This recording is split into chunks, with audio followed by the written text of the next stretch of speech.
Hello class, in this short lesson I will tell you about the two criteria for telling whether two lines are parallel or perpendicular.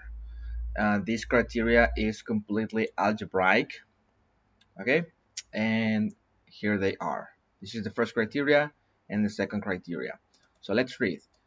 The criteria for parallelism between line 1 and line 2 is that the slope of the line 1 is equal to the slope of the line 2. If I have two lines and I have their equations, remember that we can get the slopes of each of these two lines. And if I realize that the slopes are the same, then I can conclude safely that these two lines are parallel. And this is very simple to observe geometrically or visually, because if you consider two lines having the same slope, meaning having the same inclination, if this is line 1 and this is line 2, then if I notice that they have the same slope, the same inclination, remember that the slope is a measure for the inclination of the lines, then clearly these two lines should be parallel. And we write this. Line 1 is parallel to line 2, meaning that they will never cross each other. So this criteria is pretty straightforward. There's no much thinking about it. Pretty simple. Now this one, the criteria for perpendicularity between line 1 and line 2 is the following, that the product of their slopes, the slope of the line 1 times the slope of the line 2, should be equal to -1. And this is pretty strange. It looks pretty strange. Why would the product of the slopes of two perpendicular lines should be equal to -1? That's what we are going to prove next.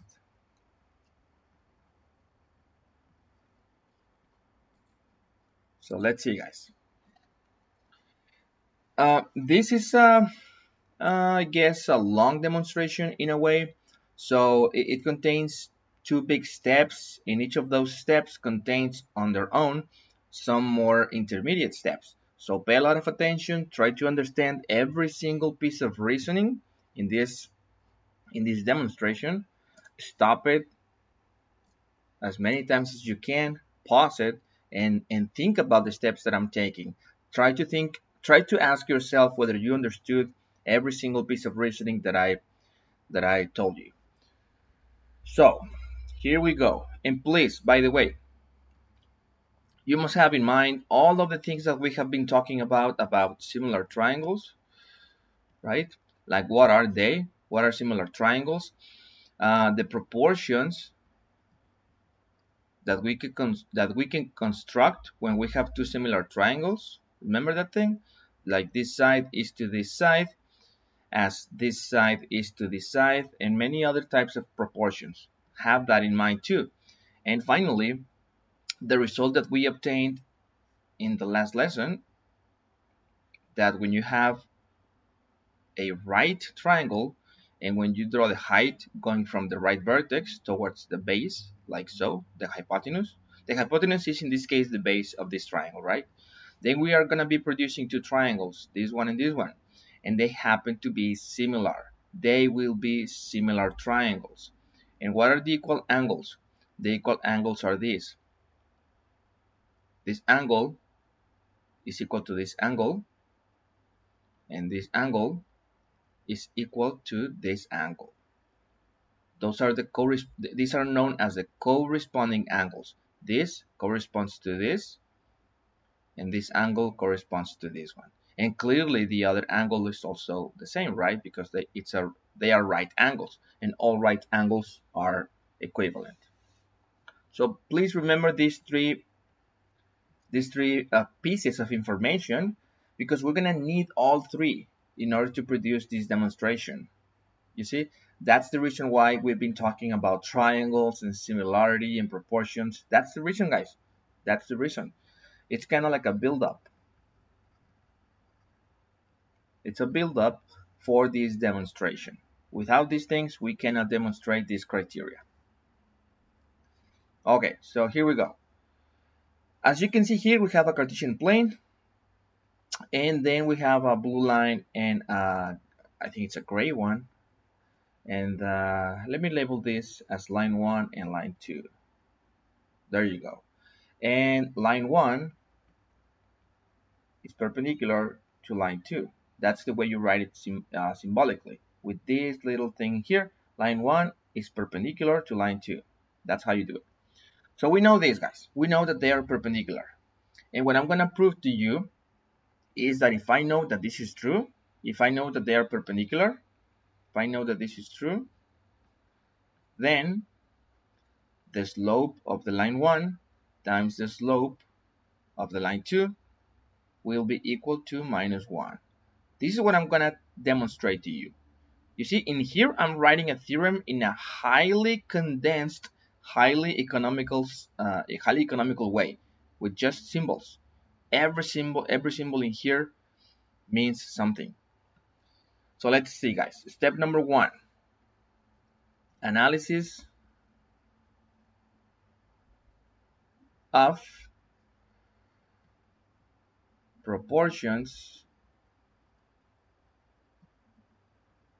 between similar triangles. What do I mean by this? I mean the following.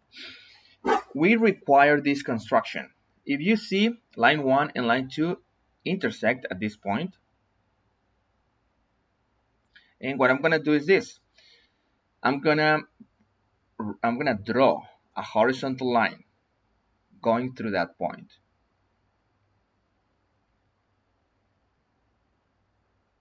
Like this. You may ask me, why did you decide to do that? And once again, I repeat for the 100th time, there's nothing keeping me from doing this. Mathematics is a creative process. Somebody thought of this long ago, and as a first step, and it worked. And you're gonna see why it works. Just wait.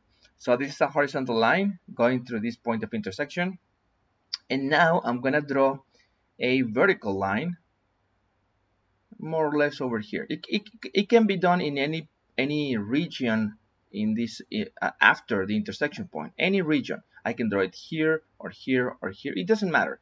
But since I want to make it look good, I'm gonna draw it over here.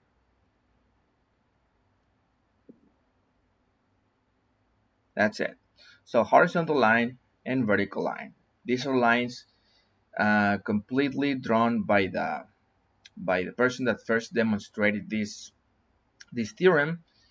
He or she thought that it was a great idea for some reason, and you can understand what's the reason for doing this in a moment. You're gonna see the light. Okay, so what happens when I draw these two lines, guys? This horizontal line and this vertical line. What's gonna happen is that I'm gonna be creating this triangle here that I'm highlighting. This triangle, you see? And this triangle is a right triangle. Why do I say that? Because this angle, guys, that angle is 90 degrees. Why? Because these two lines are perpendicular. Two lines are perpendicular when they cross at right angles. All of these angles are right. If these two lines are perpendicular, then these four angles are right. Therefore, since this and this is perpendicular, then this angle must be 90 degrees or a right angle. That's why. So keep that in mind. I don't wanna leave this mark in here. Just keep that in your mind. Okay, so this is a right triangle. This is a right triangle, and we can use all the stuff that we've been talking about, guys. If you notice, this construction is the same that we did on paper. We drew a right triangle, and from the right vertex, which was this one, we drew a height. Of course, in this case, it doesn't look like a height. You're gonna have to rotate this triangle in your mind, but you can see that it's the same. It's exactly the same. So we are producing this in here, this triangle, and this triangle in here. You see? And we know that these two triangles are similar triangles. We know that. Now let me write some labels in here. Let me highlight this point. Let me highlight this point, this point, this point, and let me highlight this bit that I'm uh, highlighting. Let me label it as S. Any other variable can work, but I want to use S. And this one, this bit here, I'm gonna call R1, and this bit I'm gonna call R2. Why these specific variables? Because I want to. Anything else can work just fine. Okay, so here we go, guys. This triangle, once again, this triangle is similar to this one, and the similar angles are these. Well, not the similar, the corresponding angles. This is equal to this, and this is equal to this. There you go. Now, I'm going to construct one of the proportions between these two similar triangles. One of the many proportions that I can write down. I'm going to write it down. S over R1 equals R2 over S. And in here, guys, in here, I want you to make a pause and make sure that you understand that this is a right proportion. This side is to this side. In other words, this ratio, S is to R1 as R2 is to S. Okay, this is the correct one, guys. If you do this, S is to R1 as S is to R2, that would be incorrect. That would be incorrect.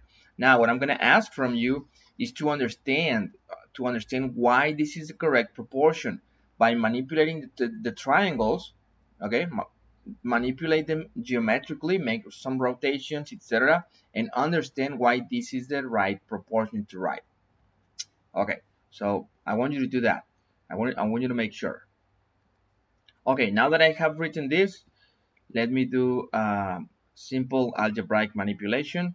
I'm gonna multiply both sides by this S, and I'm gonna get this S times S over R1 equals R2, and the same for R1. I'm going to multiply both sides by this R1, and I'm going to get S times S equals R1 times R2.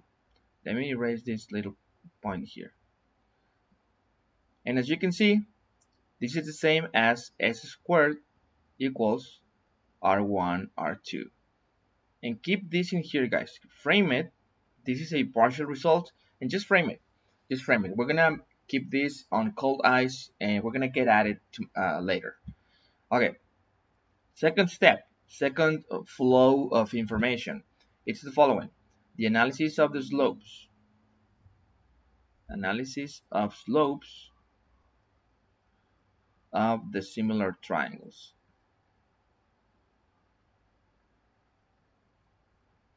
What I mean by this, once again, we know that this triangle is similar to this triangle, and now I want to analyze their slopes. For example, we have in here the line 1, and how can I write the slope of the line 1? If you notice, guys, when you go from this point to this point, from this point to this point along the line 1, this is the rise and this is the run. You see? As you go from here to here, this is the rise and this is the run. Therefore, the slope 1 is going to be rise, which is R1, over the run, which is S. And likewise, for line 2, this is the line 2, as we move from this point to this point, what is the rise? The rise is this. It's a negative rise because we are going downwards, we're going downhill, so it's a negative rise, and the run is the same as before. The run is S. So since I know that the run is negative, since I know that the rise is negative, I need to write this minus R2 over the run, because I know that this rise should be negative for line number 2. And with this, guys, with this slope and this slope, now what I want to do is multiply them. I want to multiply m1 times m2. And that's going to be equal to r1 over s times minus r2 over s, which is the same as minus r1 r2 over s squared. You see? Follow all the it's very simple algebra, right? So m1 m2 equals this, which equals this. Now let me erase this in between, this step in between, since this is the same as this, right? And I'm just gonna keep this one, minus r1 r2 over s squared. Let me erase this and let me frame this result. Okay, and we are ready to make our big conclusion, guys. We are ready. I hope you can see it by now. I want you to look at the result that we framed before on the step number 1. And I want you to take a look at this result that we framed from this recent step number 2. Look at them. S squared equals r1, r2. And in here we have the multiplication of the slopes, m1 times m2, being equal to minus r1, r2 over s squared. By putting them up, by putting them together, by taking both of these results, can we arrive at some other conclusion? Pause the video for a moment, think a little, and if you notice, the conclusion is this. The conclusion is that the multiplications of the slopes is going to be equal to the following. Since I know that s squared is equal to this, r1 times r2, I'm going to replace this value in here because I have s squared. S squared equals this, and I have s squared here. So right here, guys, in this fraction, instead of s squared, I'm going to write this, r1, r2. Here we go.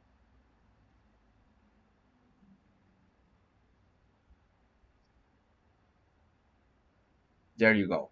You see, I'm basically rewriting this equation, but instead of s squared, I'm going for r1, r2, given the fact that I know this. And the conclusion is obvious. m1 times m2 equals, how much is this, guys? It's going to be minus 1, because we are dividing the same, but well, the same number, but the only difference is that the numerator is negative and the denominator is positive. So we should get minus 1. And the demonstration is complete. We have demonstrated that if two lines, L1 and L2, are perpendicular, then the multiplication of their slopes should be equal to minus 1. That's it. That's how it works. So when I show you, okay, I hope you have understood, guys. I told you that it was a long demonstration. I just wanted you to see it. I'm not going to ask you to, redo this at an exam or anything like that. No. But my suggestion for those of you that like, science, mathematics, and all these things very much, try to understand the proof totally and redo it on your own. Like I always tell you, practice it. It's very good, and when you can do this type of thing on your own, the sense of achievement is very, very big. It's a very cool feeling when you can do these things on your own. Okay, so this is the criteria, and we have demonstrated it. Now, how is that useful? Well, I don't have your workbook. Well, it's useful in the following way. If you have, let me erase this. If you have two equations, let's suppose this. Sorry. Okay, this is an equation representing a line. This is another equation representing another line. Got it? So how do you know if these are perpendicular? How do you know? Well, you just observe their slopes. You calculate their slopes, which in this case is very simple, right? The slope of this one is 2, and the slope of this second line is minus 1/2. So you cut them down. The slopes are calculated. And now, if you test, if you test for perpendicularity, then you should know that the multiplication of the slopes should be equal to minus 1. Is that the case for these two? Well, let's see. M1 is 2, M2 is minus 1/2, and if we multiply them, we will see that the multiplication is equal to minus 1. So yes, it checks. The test comes out positive, so to speak. There you go. What is the conclusion? The conclusion is that this line and this line are perpendicular. Why? Because the test for perpendicularity checked, or it worked. You see, that's how you can use this test. Okay, guys, that was the lesson. I don't know if that was short, but how much was it? 21 minutes. Okay, I leave you guys. Thank you so much. Have a great weekend. Oh, and by the way, as homework, you should complete the workbook 2.1 on straight lines. We have all the information now available for you to get it done, and that's about it. So thank you guys.